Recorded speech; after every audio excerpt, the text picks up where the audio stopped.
Compound இன்ட்ரெஸ்ட்ல இந்த model question கேட்டாங்களா, எப்படி குயிக்கா சால்வ் பண்ணலாங்கிறத பார்க்கலாம். அதாவது அசல் 21,000, ஆண்டு வட்டி வீதம் 10%, 3 ஆண்டுகளுக்கு பிறகு கிடைக்கும் கூட்டு வட்டியை கணக்கிடுறாங்க. ஸோ இந்த மாடல் சம் கேட்டாங்களா, எப்படி குயிக்கா சால்வ் பண்ணலாங்கிறத பார்க்கலாம். அதற்கு முன்னாடி நம்ம சேனலை சப்ஸ்கிரைப் பண்ணாதீங்க, சப்ஸ்கிரைப் பண்ணி நம்ம சேனலை ஃபாலோ பண்ணிக்கோங்க. ஸோ இந்த மாடல் சம் கேட்டாங்களா, ஃபர்ஸ்ட் இந்த அசல் ரைட் பண்ணிக்கோங்க. எவ்வளோ சொல்லியிருக்காங்க? 21,000 21,000 பெருக்கல். ஸோ இங்கே வட்டி 10% சொல்லியிருக்காங்க. எப்பவுமே நம்ம பேஸா 100% வச்சுக்கணும். அது கூட கொடுக்குற வட்டி ஆட் பண்ணிக்கணும். இப்போ 100 + 10 110 110% இன்ட்டு 110% இன்ட்டு 110%.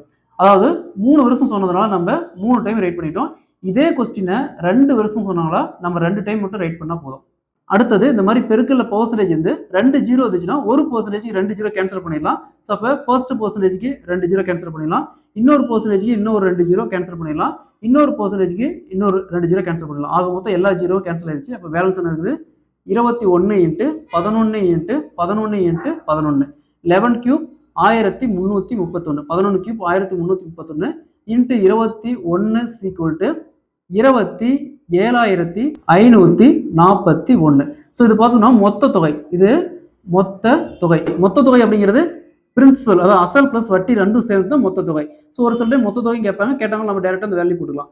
ஆனால் என்ன கேட்குறாங்க? கூட்டு வட்டி மட்டும் தான் கேட்குறாங்க.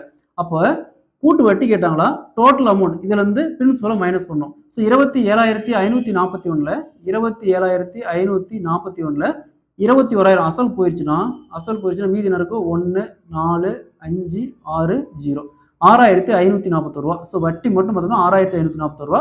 Option C is the correct answer. இதே மாதிரி இந்த சம் பாருங்க.